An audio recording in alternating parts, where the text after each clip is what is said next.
You are listening to Alex Nanlohi Podcast, to know the Lord and to make Him known.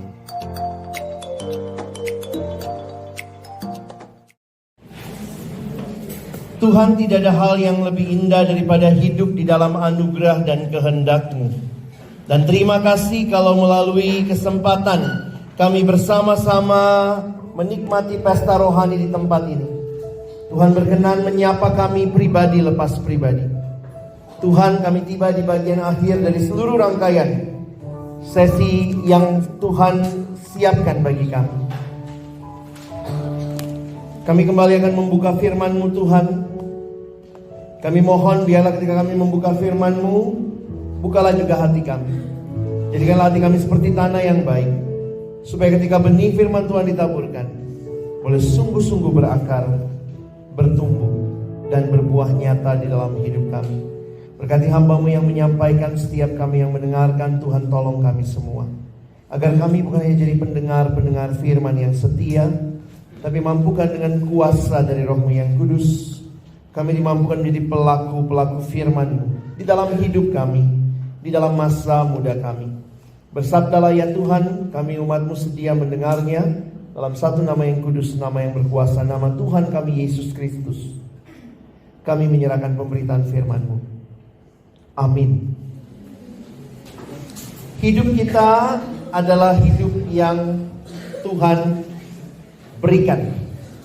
Dia ciptakan kita, dan Dia punya tujuan bagi hidup kita. Tetapi di dalam perjalanannya, manusia melupakan Tuhan, berontak kepada Tuhan. Karena itu, salib menjadi jawaban atas pergumulan kehidupan manusia. Ada banyak simbol yang bisa dipilih oleh orang Kristen. Tetapi kira-kira dari abad ke-5 hingga hari ini, salib menjadi satu simbol yang sangat membedakan Kristenan dari yang lain. Karena itu, saya ingin sore hari ini menutup dengan mengajak kita merenungkan kembali karya salib Kristus. Kali saja kita membaca satu ayat saja, 1 Petrus pasal pertama, ayat 1 Petrus pasal kedua, ayat yang ke-24. 1 Petrus 2 ayat yang ke-24. Kalau sudah menemukan, mari kita membaca ayat ini bersama-sama. 1 Petrus 2 ayat yang ke-24. 1, 2, iya. Ia sendiri telah memikul dosa kita di dalam tubuhnya di kayu salib, supaya kita yang telah mati terhadap dosa hidup untuk kebenaran. Oleh bilur-bilurnya kamu telah sembuh. Yuk kita baca sekali lagi dengan suara yang lantang. Ayatnya Kak Alex tulis di atas ya. Yuk kita baca sama-sama. 1, 2, iya. Ia sendiri telah memikul dosa kita di dalam tubuhnya di kayu salib, supaya kita yang telah mati terhadap dosa hidup untuk kebenaran. Oleh bilur-bilurnya kamu telah sembuh. Kenapa saya memilih ayat ini? Karena di dalam ayat ini sangat jelas apa yang menjadi doktrin keselamatan di dalam kekristenan. Kalau ingin mengajak kita melihat 3 hal saja sore hari ini ya. Sebagai penutup kita akan melihat 3 hal. Kita akan melihat hal yang pertama terlebih dahulu. Mari baca sama-sama. Hal yang pertama, kalau kalian lihat ayatnya, lihat yang Ko Alex buat dalam warna merah. Kita baca 1, 2 ya. Pertama, kita manusia berdosa yang seharusnya memikul hukuman dosa kita sendiri, yaitu maut. Saya ingin mengajak kita melihat ayat ini memberikan kepada kita gambaran. Ada enam kata yang Kales ingin kita ingat. Ada 3 pasang, ada 6 kata. Kata pertama atau 2 kata pertama adalah dosa kita. Jadi dari ayat ini kita melihat Ia sendiri telah memikul dosa kita. Apa itu dosa? Kalau kalian ingat tadi, manusia yang diciptakan oleh Allah. Kita adalah manusia ciptaan Allah. Tapi perhatikan apa yang terjadi dengan kehidupan kita. Kalau teman-teman perhatikan, Allah menciptakan kita juga di dalam relasi. Tadi Koko nggak bahas banyak tentang relasi. Tapi kalian perhatikan, Allah menciptakan kita dalam 4 relasi. Perhatikan yang pertama. Pertama, manusia dicipta dalam relasi dengan Tuhan. Yang kedua, relasi dengan orang lain, orang tua, guru, teman. Lalu relasi dengan diri sendiri dan relasi dengan alam. Biar gampang diingat, kita senam sore ya, bukan senam pagi. Allah disembah, sesama dikasihi, diri sendiri diterima, alam dipelihara. Ulang ya, manusia dicipta untuk menyembah Allah, mengasihi sesama, menerima diri, memelihara Allah. Ayo, tangannya 1, 2 ya. Menyembah Allah, mengasihi sesama, menerima diri, memelihara. Ya, jangan begitu. Oke, mengasihi, ya. Oke, jadi kalau kalian perhatikan, itulah tujuan desainnya Allah. Indah ya. Awalnya Tuhan menciptakan kita supaya kita menyembah Dia, mengasihi sesama, menerima diri, memelihara alam. Apa itu dosa? Di dalam Alkitab ada banyak kata yang menggambarkan dosa. Koko pilih 1 kata dalam bahasa Yunani, bahasa Alkitab Perjanjian Baru. Ada kata yang dipakai hamartia. Kata hamartia ini dalam bahasa Yunani artinya, menarik ya, meleset dari sasaran, missing the mark. Harusnya orang kalau memanah, kenanya bidang panah yang mana? Yang tengah dong. Mana ada khusus memanah kakinya gitu ya. Jadi yang namanya dosa adalah tidak mencapai sasaran. Masih ingat tadi Koko kasih contoh? Saya pegang apa? Mic. Kalau mic ini dipakai untuk garuk-garuk, itu hamartia, tidak mencapai tujuannya dicipta. Kalau misalnya kamu ngantuk lalu Koko maikin, apakah mic mencapai tujuannya dicipta? Tidak. Itu namanya hamartia. Sekarang kita lihat. Tadinya manusia dicipta untuk menyembah Allah. Hamartia. Apa yang terjadi? Manusia tidak menyembah Allah. Masih ingat waktu Adam dengar langkah Tuhan di Taman Eden, apa yang dia lakukan? Lari bersembunyi. Tuhan harusnya disembah. Manusia lari tidak menyembah Tuhan. Itu namanya hamartia. Sesama harusnya dikasih. Masih ingat waktu Tuhan tanya, Adam kau makan buah pohon itu, siapa yang Adam salahkan? Hawa dan ular. Adam gak ngomong ular. Hawa dan Tuhan. Apa kalimatnya Adam? Perempuan yang kau tempatkan di sisiku. Dia yang memberi aku makan dari buah pohon itu, makanya aku makan. Coba kalau kamu tanya, kamu udah makan belum? Jawabnya apa?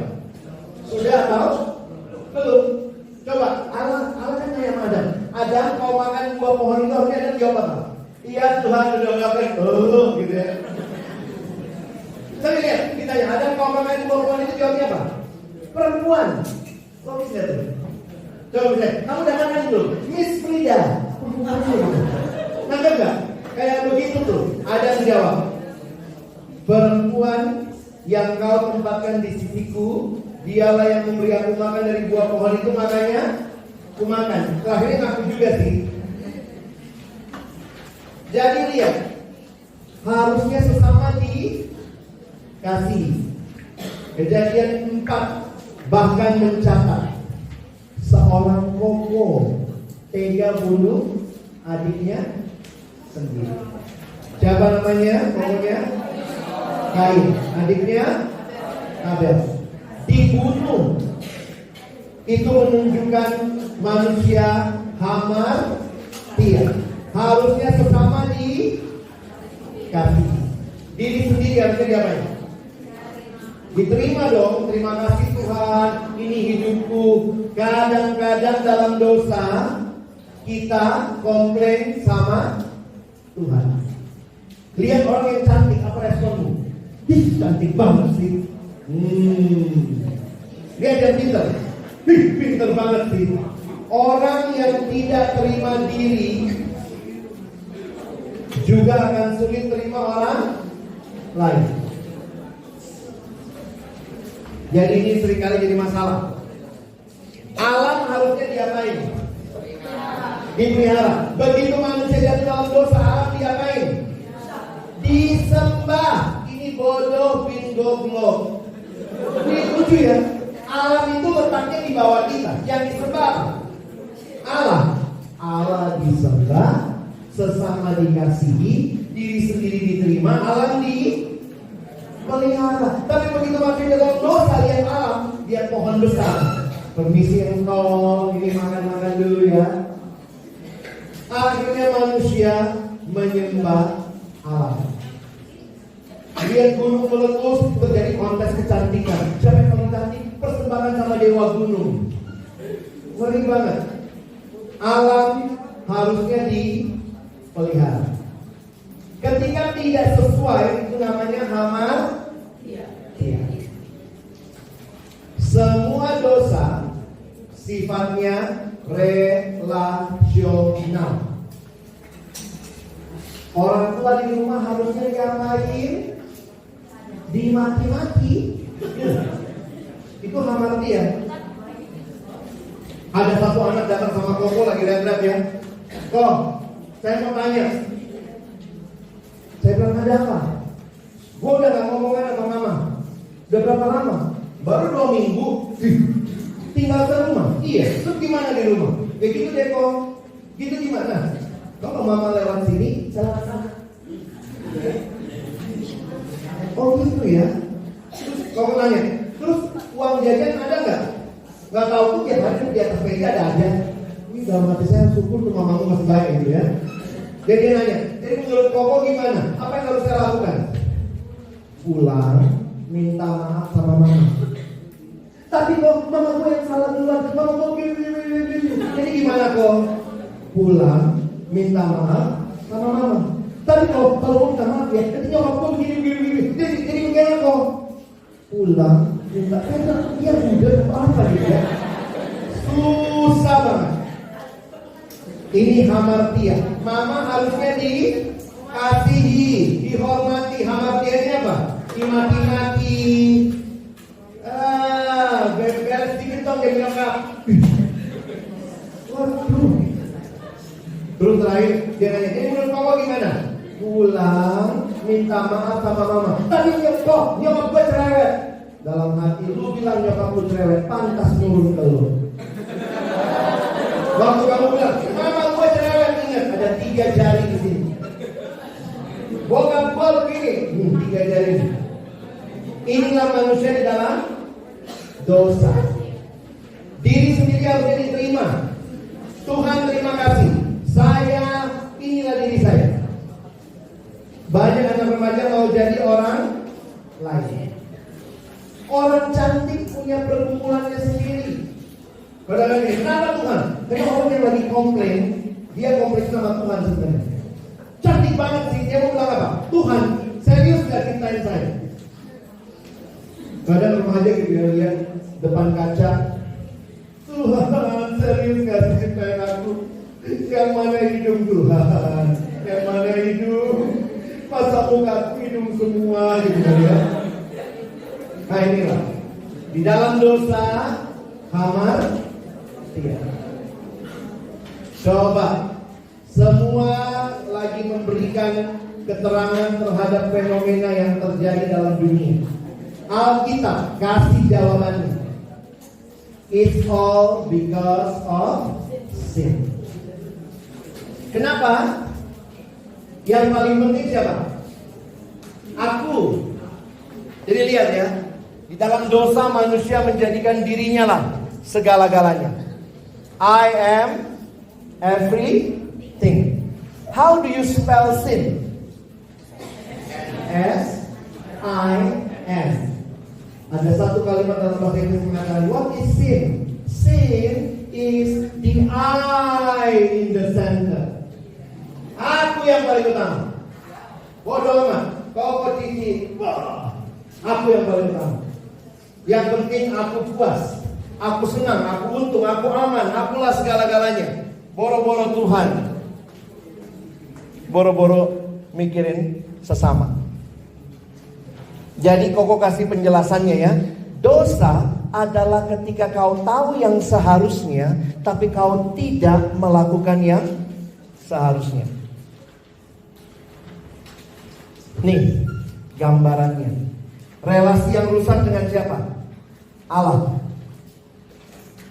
Ngumpet dari hadapan Allah.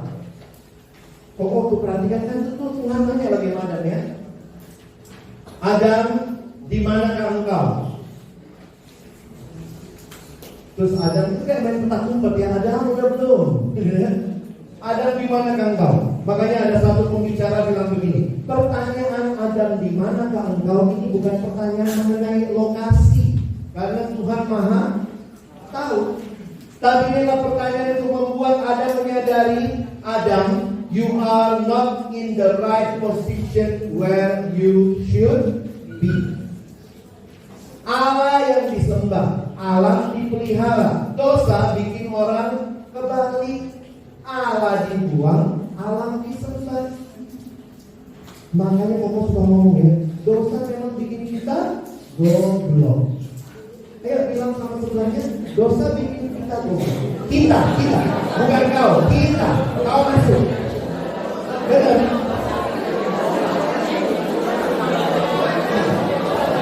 Coba. Udah. Kita.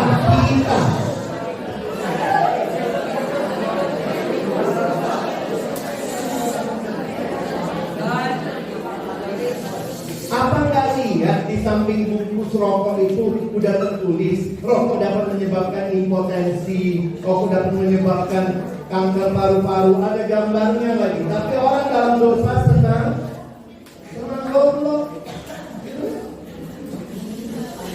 Coba nih, kalau kalian jadi Tuhan, ini Koko cuma ngomong seandainya kalian jadi Tuhan, gimana cara nolongnya? Doanya gini, Tuhan berikan aku kesehatan, rokok jalan terus. Tuhan juga bingung nolongnya ya. Tuhan berikan aku nilai tinggi, tapi nggak mau belajar. Tuhan bekerja dalam hukum-hukum alam. Itulah anak siswa sekarang katanya ya. Belajar pun pakai prinsip ekonomi. Bagaimanakah belajar sedikit-sedikitnya, nilai setinggi-tingginya? Gimana cara? Oh, yang kami begini Kak, kami generasi yang gampang, maunya enak dan gampang, gitu ya. Sampai di dalam kerohanian pun banyak yang begitu, maunya sistem instan. Ada yang datang ke saya, kok apa tujuan hidup saya? Tuhan mau apa buat hidup saya? Terus Bapak tanya, kamu rajin baca Alkitab enggak? Nah itulah kok masalahnya. Gue sibuk banget kok. Ya ampun. Mau tahu kehendak Tuhan, tidak mau baca firman Tuhan. Jadi kalau ada ini, bagaimana kok saya bisa menguasai Alkitab tanpa harus membukanya? Gimana cara? Oh, direbus ya kok, minum airnya. Goblok.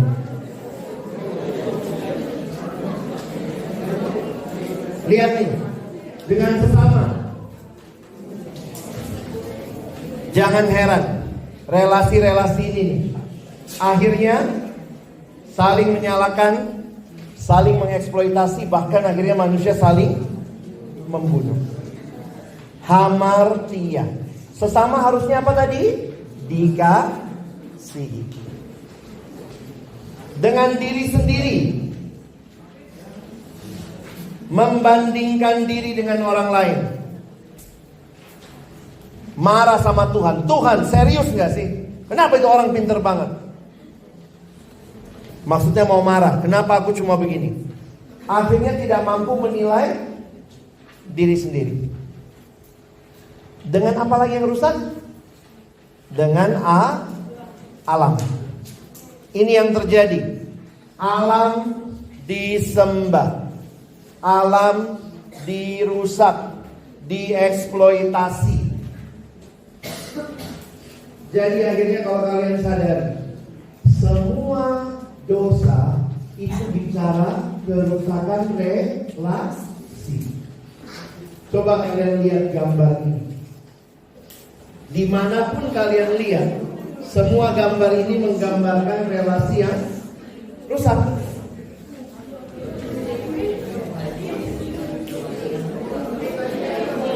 Ada yang aku ini aku.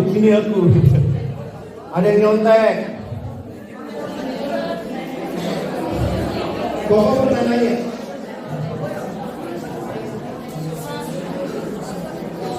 Udah. Teman saya pernah ngomong, orang yang nyontek itu orang yang menghina Allah. Saya kaget tuh. Gimana logikanya orang nyontek kok menghina Allah? Dia bilang orang yang nyontek lagi bilang sama Tuhan begini, maaf Tuhan, otak yang kau kasih kurang bagus. Makanya saya masih nyontek gitu.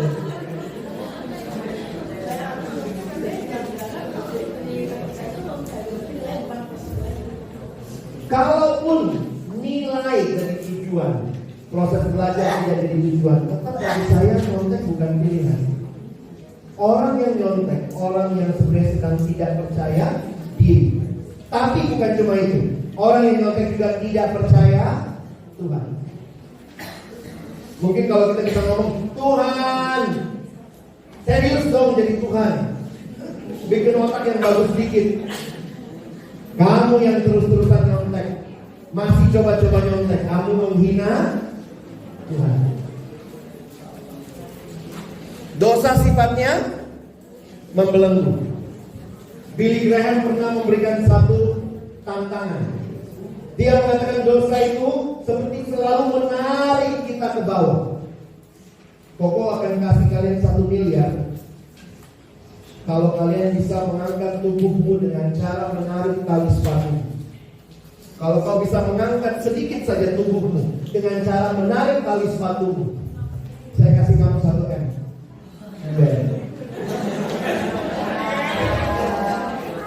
Coba ke bawah, tarik. Kalau ada yang bisa berangkat, I have 1 billion. Kamu ke bawah begini, tarik dua-duanya. Kan satu, dua. Itu kalimatnya Billy Graham loh. Dia menggambarkan itu salah satu penginjil besar. Dia mengatakan gambaran manusia di dalam dosa seperti berusaha mengangkat dirinya dengan cara menarik tali sepatunya sendiri, which is itu adalah hal yang mustahil. Hal yang mustahil, ya. Dosa sifatnya membelenggu.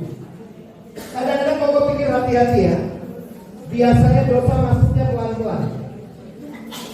Ada yang dibelenggu oleh ini. Jadi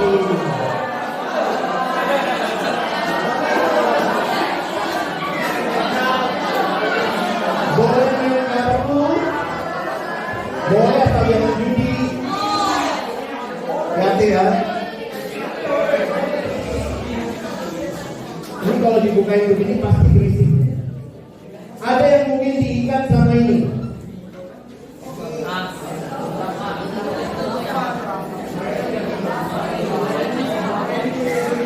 namanya apa?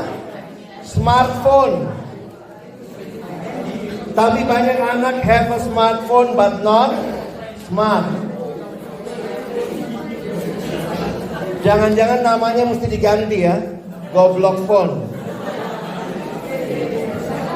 Survei menunjukkan banyak anak remaja yang jatuh dalam pornografi di HP yang dibelikan orang tuanya. Itu menunjukkan bahwa banyak orang yang pakai HP tapi tidak smart. Makanya Koko ingat satu waktu datang ke satu gereja, saya dengar hamba Tuhannya doain. Saya pikir itu doa pengakuan dosa paling kontekstual yang pernah saya dengar. Jadi hamba Tuhannya begini, ini anak remaja, kebaktian remaja. Mari kita mengaku dosa. Lalu kemudian dia bilang begini, Tuhan Yesus, Kau Allah yang maha tahu. Itu berarti Kau tahu segala sesuatu. Itu berarti Kau tahu apa isi HP kami, apa isi flash disk kami, apa isi laptop kami. Kalau itu hal-hal yang tidak menyenangkan hati Tuhan, tolong kami pulang dan buang itu.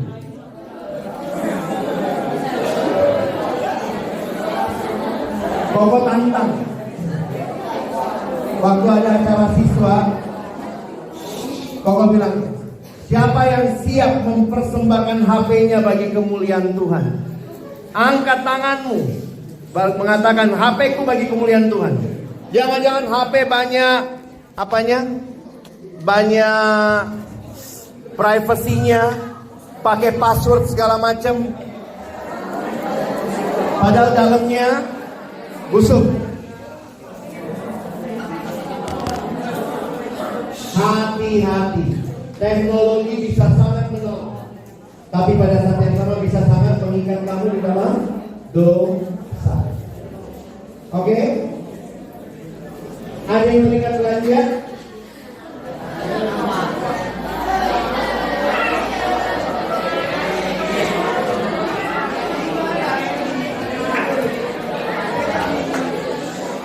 Boleh nggak belanja? Boleh. Yang nggak boleh kalau kecanduan.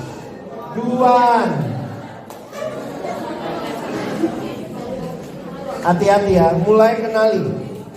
Ada beberapa remaja, ini kok temuin ya. Ya sorry to say itu sad story.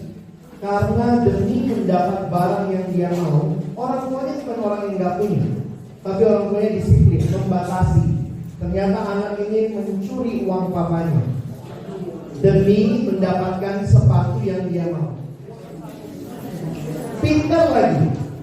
Kenapa aku bilang pintar?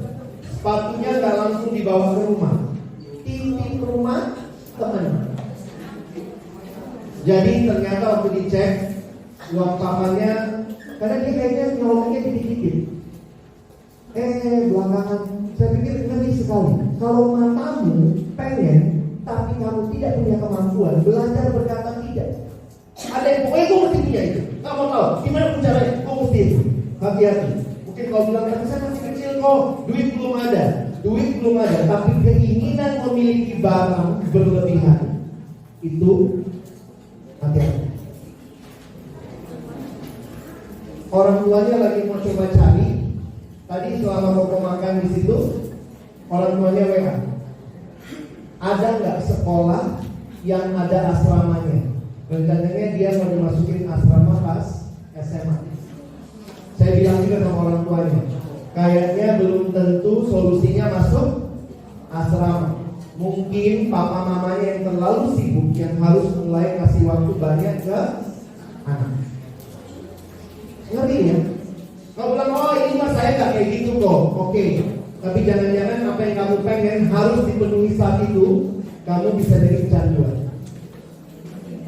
Ada yang mulai kecanduan ini?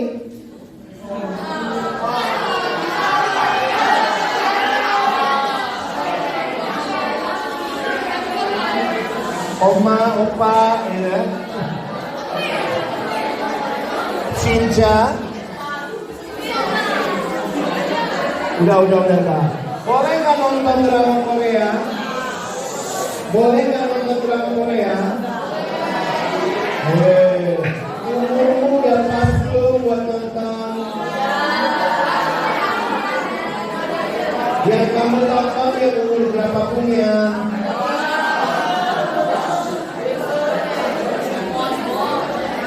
Pokoknya nggak tahu siapa aja ya.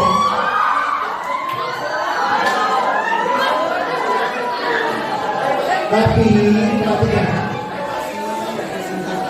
ini baru sebagian ya. Bedakan antara nonton sama kecanduan. Apa ciri-ciri kecanduan? Nonton terus-terus, ke bawah, baper.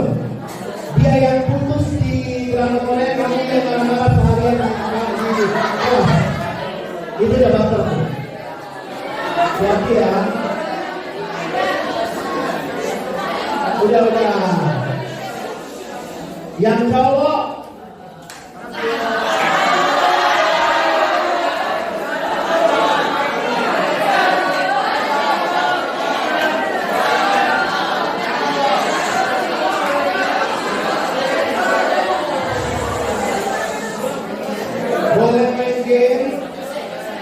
boleh main game, boleh asal ya. Apa ciri-ciri kecanduan? Main terus.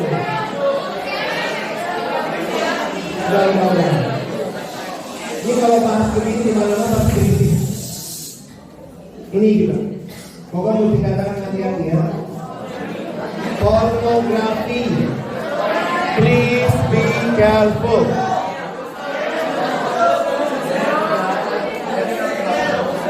Gak usah tunjuk-tunjuk teman. Dulu, dengerin ya. Dulu itu surveinya 7 dari 10 remaja pria pernah terekspos pornografi. Sekarang kayaknya kamu mesti bilang jujur ya, bisa jadi 10 dari 10 remaja pria. Ngeri loh survei. Kalau kamu biasakan, ini akan jadi bahaya.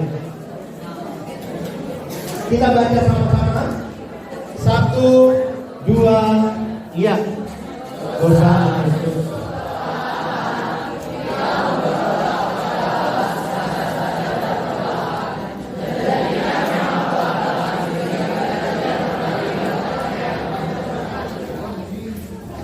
Ada ilustrasi begini.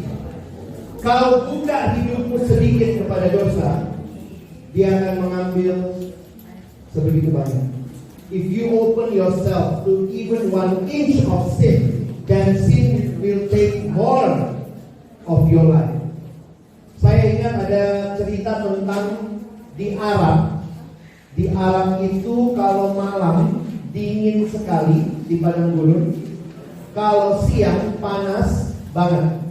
Jadi biasanya kalau mereka lagi lewat padang gurun, malam-malam naik onta, biasanya mereka bikin tenda, lalu mulailah mereka istirahat di situ.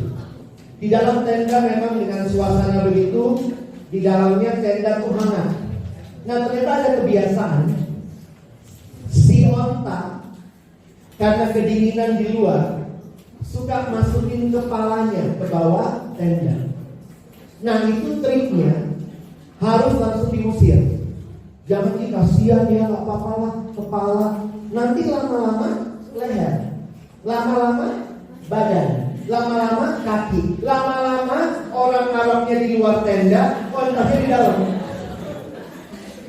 Itu diceritakan oleh seorang penginjil namanya John Stott. Dia bilang hati-hati. Kalau kamu tidak tegas dengan dosa, seperti itu tuh, dosa menyusup perlahan-lahan. Lalu lama-lama kamu sudah masuk di dalam dosa itu. Baca lagi. Apa akibat dosa? 1, 2 ya. Kita kehilangan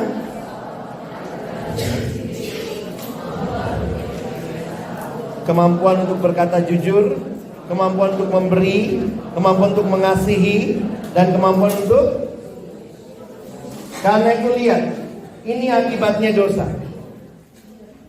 Kamu hidup di dalam rasa ketidakpastian. Anak sekarang bilangnya, aduh kok galau. Kenapa galau? Jangan-jangan dosa. Rasa bersalah, kekosongan, frustasi, keterikatan. Apa kalimat Alkitab tentang dosa? Roma 6 ayat 23. Kita baca 1, 2, ya. Sebab upah dosa. Roma 6 23a. Upah dosa adalah maut adalah gambaran keterpisahan dengan Allah, kematian yang kekal. Alkitab tidak punya gambaran lain selain ini. Dosa berujung pada maut. Karena itulah kita melihat luar biasanya. Waktu Koko dapat gambar ini pertama kali, ada yang pernah lihat gambar ini sebelumnya? Kalau kalian googling, judulnya Peter Drowning, Petrus tenggelam. Ya, lihat gambarnya. Ini adalah gambaran kita lagi tenggelam kayak Petrus. Lalu Yesus di luar air. Jangan kau salah lihat, jangan kau pikir Yesus sedang tenggelam ya. Bukan. Petrus tenggelam dan Yesus mengulurkan tangannya. Di sini kita mengerti bahwa yang namanya manusia tidak dapat menyelamatkan dirinya sendiri dari dosa. Karena itu, dosa masalah kita. Solusinya dari siapa? Dari Tuhan.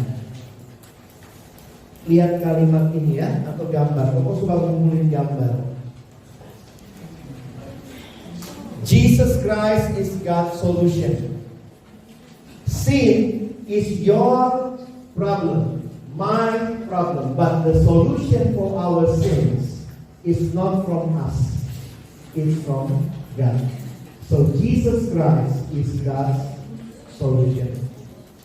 Searching for the answer to life? Jesus. You have found Him. Cari di mana keyboard S-nya 2 begini ya. Demi kepentingan ilustrasi.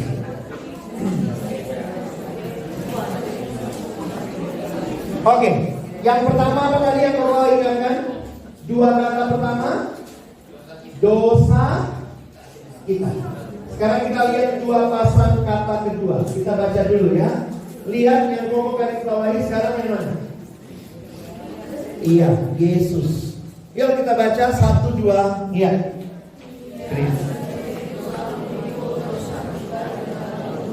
Di kayu salib, supaya kita yang telah mati terhadap dosa hidup untuk kebenaran. Oleh bilur-bilurnya kamu telah sembuh. Jadi kedua, Kristus memikul hukuman dosa kita, yaitu maut melalui kematiannya di kayu salib. 2 pasang kata pertama dosa kita. The next couple of words adalah salib Yesus. Teman-teman, kadang kita bertanya, kenapa Yesus harus mati di kayu salib? Perhatikan, Yesus mengasihi kita supaya kita yang percaya tidak binasa. Upah dosa adalah maut, kebinasaan. Yesus jadi solusi, jalan keluar. Apa yang Dia lakukan bagi kita? Salib menunjukkan betapa seriusnya dosa kita. Jangan main-main dengan dosa. Setiap kali kau lihat salib, maka saya melihat Tuhan begitu ngerinya dosa sampai kau harus mati di situ. But at the same time, at that cross, you will also see the love of God. Dosa menjadi pengingat kita betapa mengerikannya dosa dan betapa luar biasanya kasih Allah. Teman-teman perhatikan apa yang kita sering kali lihat. Saya tiap kali nonton film begini udah tutup mata gitu ya.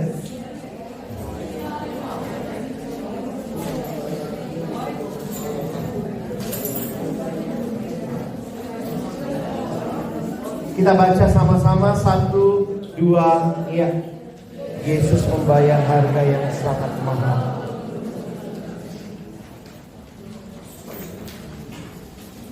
Ini Bapak Billy Graham, almarhum pendeta Billy Graham. Dia mengatakan Allah membuktikan kasih-Nya pada kayu salib.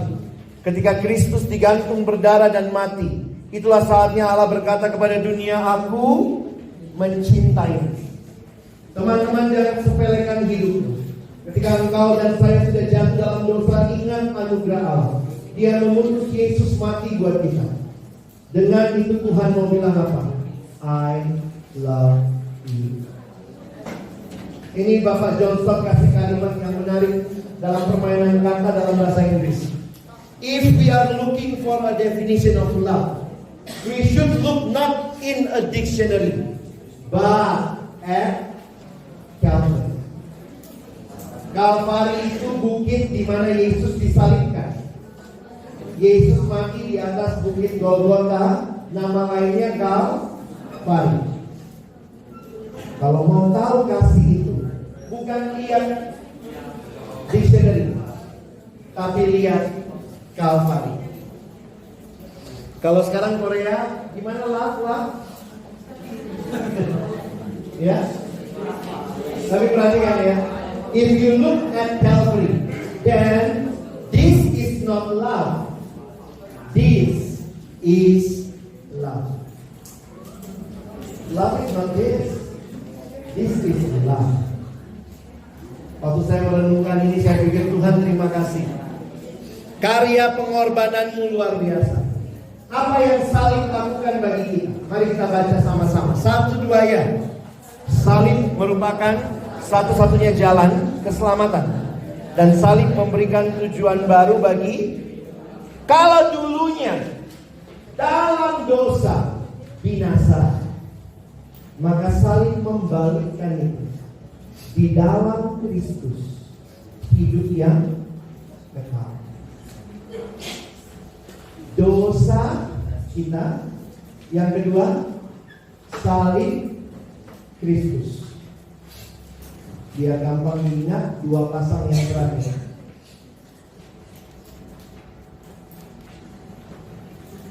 Tujuannya apa? Ayatnya masih sama, makanya Koko senang banget ayat ini. Di dalam ayat ini dosa disebut, salib disebut, dan tujuan baru disebut. What is your new purpose? Bukan untuk hidup hamartia, tapi hidup untuk kebenaran. Dapat poinnya? Pertama, dosa kita. Kedua, salib Yesus. Ketiga, hidup benar. Biar gampang diingat, dosa kita sangat ngeri, harus dihukum. Diselamatkan melalui karya Yesus di kayu salib. Supaya apa? Supaya sekarang kita hidup benar. Lihat kalimat ini. Kenapa harus hidup benar? Koko ajak baca, ini ayat ada di Alkitab. 1 Petrus 1 ayat 18-19. Kita baca sama-sama ya. 1, 2 ya. Sebab kamu tahu bahwa kamu telah tebus dari cara hidupmu yang sia-sia, yang kamu warisi dari nenek moyangmu itu, bukan dengan barang yang fana, bukan pula dengan perak atau emas, melainkan dengan darah yang mahal, yaitu darah Kristus, yang sama seperti darah anak domba yang tak bernoda dan menarik ya. Kamu dan saya ditebus, harganya lunas dibayar. Perhatikan, aku telah dibayar lunas. Lihat kalimatnya Rasul Paulus. Apa yang Paulus hayati dengan pengorbanan Kristus yang membayar lunas dosanya. Yuk baca lagi sama-sama. 1 Korintus 6 ayat 20. 1, 2, ya. Sebab kamu telah dibeli.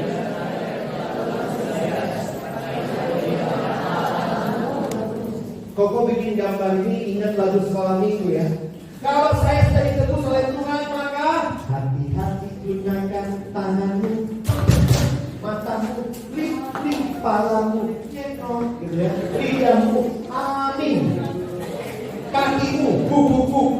runtuh ke kelas bawah. Betulkah sekarang kita sudah mempersembahkan seluruh hidup kita dipakai untuk Tuhan? Apa yang salib lakukan? Kita lihat lagi, Paulus nih yang bicara ya. Yuk, baca lagi. 1, 2, iya. Dan Kristus telah mati untuk semua orang, supaya mereka yang hidup tidak lagi hidup untuk, tetapi untuk Dia yang telah mati. Dulu saya hidup untuk diri saya. Itulah hidup dalam dosa. Dalam dosa itu cirinya titiriri, mati-matian untuk diri sendiri. Aku. Karena salib Kristus, sekarang kita hidup untuk siapa? Untuk Dia yang telah mati dan telah dibangkitkan. Nah, ini Kristus mati agar kita sekarang hidup untuk kebenaran. Apa yang mesti terlihat? Kalau kalian siswa, maka kalian yang sudah alami karya Kristus, sudah terima Yesus dalam hidupmu. Pertanyaan pokok, apakah itu muncul dalam caramu belajar? Cara belajarmu berubah nggak? Cara bergaulmu berubah nggak? Jangan cuma jadi trend follower. Orang ngomong jorok, kau ikut ngomong jorok. Kamu harus jadi trendsetter. Semua ngomong jorok, saya tidak. Bahkan ada, sini kau ngomong benar. Semua porno, jangan ikutan. Berikan satu positif, semangat, pengaruh yang positif. Masih ingat tiga pasal yang kita sebut? Pertama apa? Dosa kita. Yang kedua, yang ketiga, ingat baik-baik, tidak ada hidup yang tidak bisa Tuhan ubahkan. Kalau kau katakan aku masih menikmati dosa kau tantang hari ini, alami perjumpaan pribadi dengan Tuhan. Terima Yesus dalam hati, supaya dari situlah kamu sekarang hidup bukan untuk diri, kamu hidup benar untuk Tuhan. Bagaimana respon kita? Tidak ada hal lain selain Koko dorong kalian untuk pandang salib itu. Buka hati, terima Yesus. Mungkin kau bilang saya dari kecil Kristen, Koko juga dari kecil Kristen, tapi saya belum sungguh-sungguh percaya. Saya Kristen tapi masih percaya sama yang lain. Tadi waktu saya SMA kelas 1, di situ saya terima Yesus secara pribadi. Apa artinya terima Yesus? Koko lihat dua hal. Pertama, orang yang terima Yesus adalah orang yang percaya Yesus satu-satunya Tuhan dan Juru Selamat. Jangan percaya Yesus, masih percaya ramalan, masih percaya dongeng, masih percaya bintang-bintang, sio-sio. Ada satu anak remaja ketemu saya, Koko bintangnya apa? Saya bingung, maksudnya apa? Bintang apa nih? Kalau saya kan Pisces kok. Oh yang itu. Kalau saya sih saya bilang saya Capricornus. Kok ini ngomong? Kok kita cium dia, kok kita nggak bisa ngobrol ini? Ngomong. Saya bilang, kenapa kamu percaya itu? Karena dia melihat hidupnya diatur sama bintang. Hidupnya diatur Tuhan. Percaya bukan sama bintangnya, sama yang bikin bintang. Tuhan. Hati-hati yang masih suka Yesus iya, yang lain juga iya. Kita mesti punya keyakinan Dialah satu. Orang yang percaya itu kayak begini, kayak anak yang menyerahkan diri, benar-benar percaya, sungguh-sungguh percaya. Tentu bapaknya baik ya. Jangan nanya bapak, bapaknya angkat telepon, halo. Begitu percaya, ya. Oke. Yang kedua, pertama tadi terima Yesus berarti percaya. Yang kedua berarti bertobat. Bertobat itu Paulus pakai istilah menarik. Dia pakai istilah kayak baju tuh. Menanggalkan dan mengenakan. Ada yang dibuang. Mesti lihat hidupmu, apa yang mesti dibuang. Dosa dibuang, kemarahan dibuang. Kadang-kadang masih ada yang punya akar pahit. Ada yang komplain sama Tuhan, kenapa dia bapakku? Kenapa dia mamaku? Tidak ada dari kita yang pesan minta keluarga yang seperti apa, benar? Berarti kalau kamu ada di keluargamu, Tuhan pasti punya rencana. Punya komitmen untuk berubah.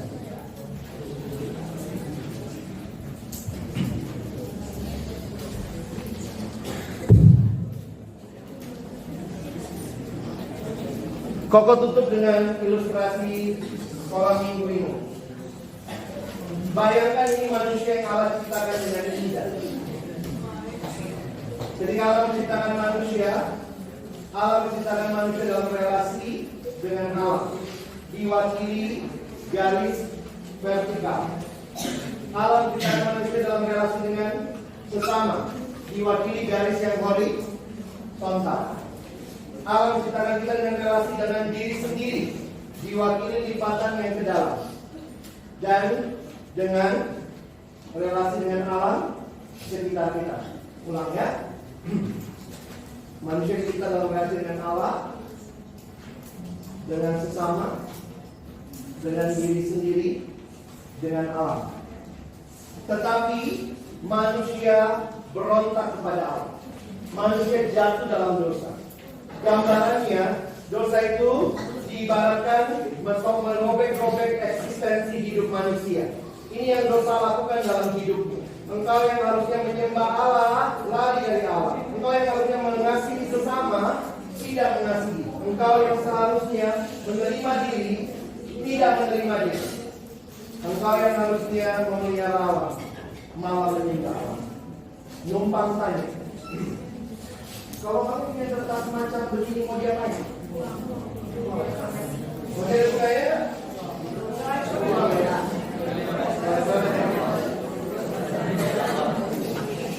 Puji Tuhan. Puji Tuhan, Tuhan tidak buang kita. Bukan itu rencana Tuhan. Dia Allah yang mengasihimu. Dia memberikan jalan keluar untuk pergumulan hidup. Tidak ada hidup yang selalu hancur, yang tidak dibawa kepada Tuhan. Karena salib memberikan tujuan hidup yang baru. Buka hati, terima Yesus. Dialah yang membawa hidupmu dan hidupmu.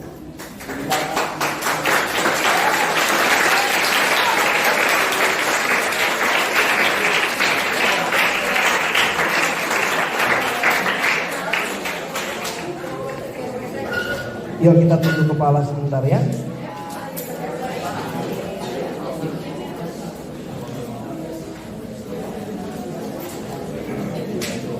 Koko minta di hadapan Tuhan kita tenang, tidak ada lagi yang bicara. Semua tunduk kepala, tidak usah lagi lihat kiri kanan. Koko akan memberikan pertanyaan untuk kalian jawab. Jawab jujur di hadapan Tuhan, Tuhan yang kenal hatimu.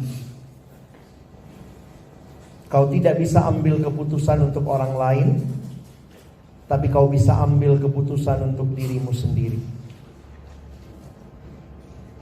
Siapa yang sore hari ini berkata, Tuhan, di sini saya. Selama ini saya menikmati hidup dalam dosa. Tapi hari ini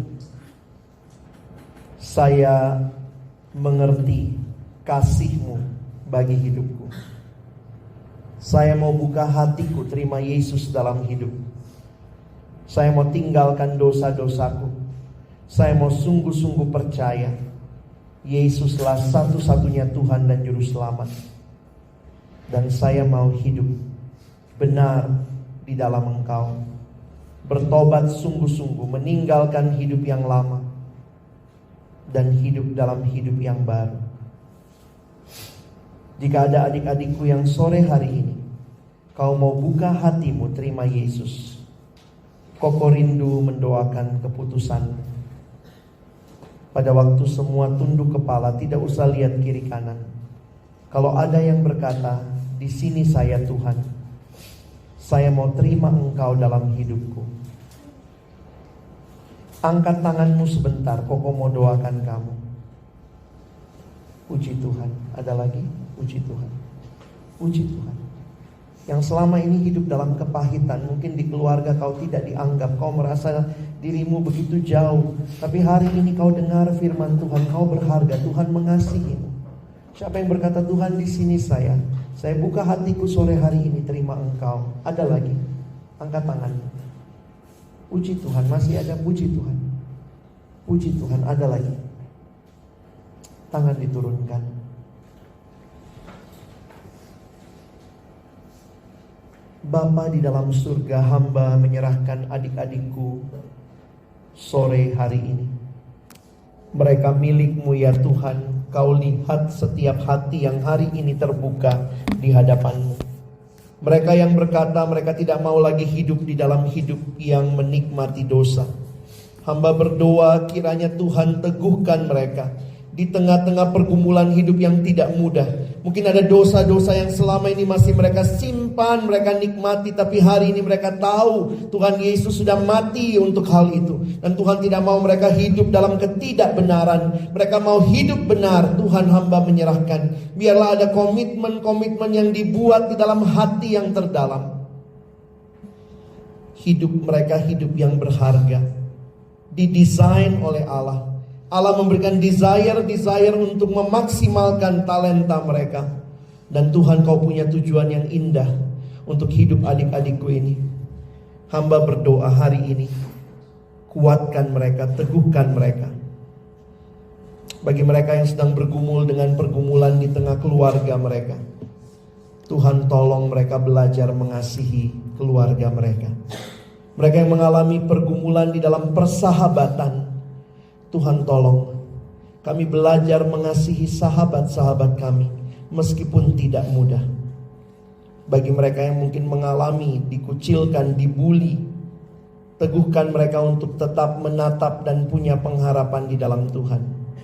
Dan bagi kami yang mungkin selama ini menikmati membuli teman kami, menghina teman kami boleh bertobat menanggalkan hidup yang seperti itu.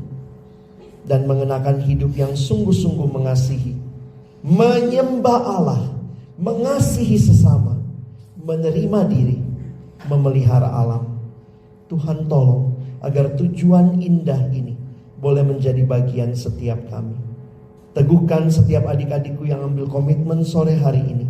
Biarlah di dalam hidup mereka terus ada hidup yang diserahkan kepada Tuhan sejak masa muda mereka.